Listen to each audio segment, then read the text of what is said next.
evening, sir. This is group topic, gender and self. Introductions. Gender plays a significant role in shaping our sense to self. It's important to distinguish between six biological characteristics and gender society, characters, roles, behaviors, and expressions and identities of individuals. These reports show society expectations, cultural norms, and personal experience related to gender, influence, and development and expression of the self. Ah, malaki ang epekto ng kasarian sa ating kakailanlan. Mahalaga malaman ang pagkakaiba ng sex, katawan at kasarian gawin na at papel at lipunan. Good evening, sir. Key areas of influence.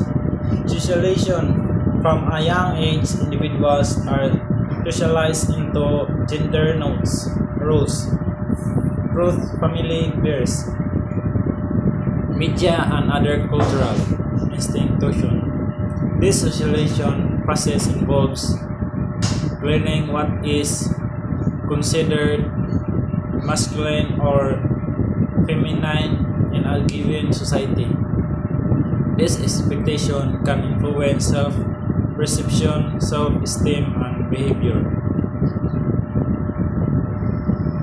Mula bata, tinuturuan tayo kung paano maging lalaki o babae. Gender stereotypes are widely held beliefs about the characteristics, traits, and behavior that are appropriate for men and women. These stereotypes can limit individuals' opportunities, choices, and self-experience. They can also lead to prejudice and discrimination. Paniniwala daw ito tungkol sa mga lalaki at babae na naglimita sa ating mga pagpipilian. Gender identity. Gender identity is an individual's internal sense of being male, female, both neither or another gender. It is a deeply personal and fundamental aspect of the self-gender. The self. Gender identity may not align with the sex assigned at birth. Panloob na pakiramdam kung lalaki, babae o iba pa. Gender expressions. Gender expressions refers to how individuals outwardly presents their gender through clothing, hairstyle, behavior, and other means gender. Gender expressions is a form of self-expression and can be a way for individuals to communicate their gender identity to others. Ipinipaliwanag ng ulat ang mga konsepto, ang pagkakalilanlan, pangkasarian, panloob na pagkiramdam ng isang individual at ekspresyon ng kasarian. Kung paano ipinapahayag ng isang individual ang kanilang kasarian, binibigyan din ito na ang pagkakilanlan, pagkasarian ay isang napaka-personal na aspeto ng sarili at na ang ekspresyon ng kasarian ay maaaring isang paraan na papahayag ng sarili.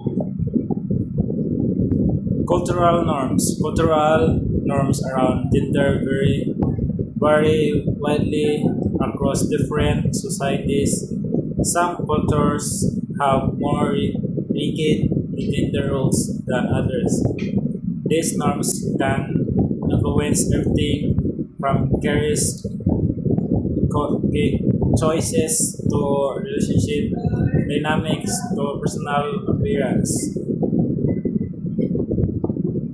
Iba-iba ang paniniwala tungkol sa kasarian sa iba't ibang lugar. Good morning, sir. Impact on self. Self-esteem, societal expectation, and stereotypes related to gender can have significant impact on self-esteem. Individuals who feel they do not convert to this expectation may experience lower self-esteem.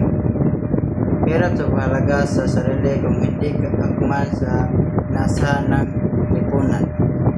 Body image. Gendered idea of beauty can contribute to body image issue. The pressure to confirm that this idea can lead to dissatisfaction with one operations and even eating discouraged. Limitasyon sa pagtrabaho dahil sa kasarian. Career choice. Gender stereotype can influence career choice. Women may be discouraged from pursuing choices traditionally male-dominated field, and men may discouraged from proposing career traditionally female-dominated field. Limitasyon sa trabaho dahil sa kasarian. Relationship gender roles can affect relationship dynamics. Traditional gender roles can lead to unequal power dynamics and limited expression of emotion. Hindi pantay sa trabaho sa relasyon. Mental health. Research suggests that individuals who experience gender-based discrimination or who do not conform to gender form may be at higher risk for mental health problems such as anxiety and depression. Pagkabalistang depression dahil sa diskriminasyon.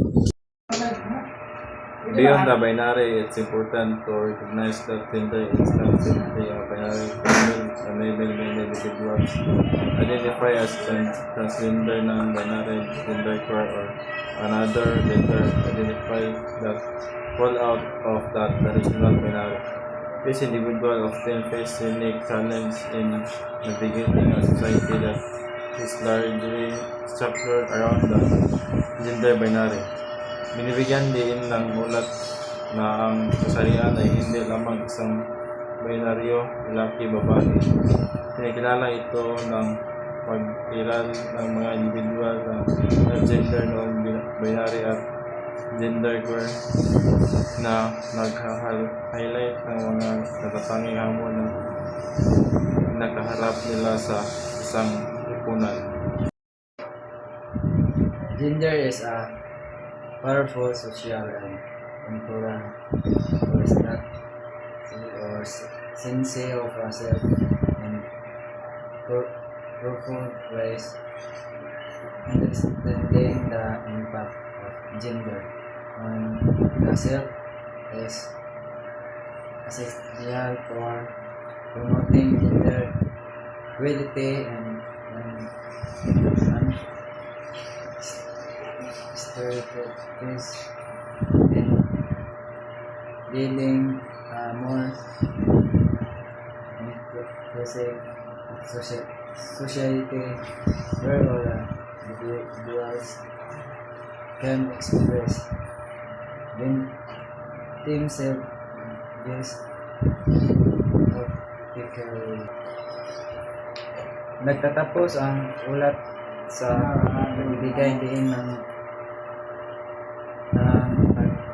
unawa sa epekto ng kasarian sa sarili ay mahalaga para sa pagsulong ng pagkakapantay-pantay ang kasarian hamon sa mga natatapos sa mga stereotype at paglikha ng isang mas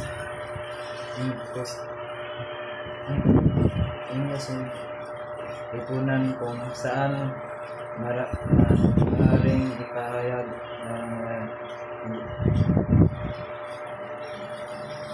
individual ang kanilang sarili at ng tunay.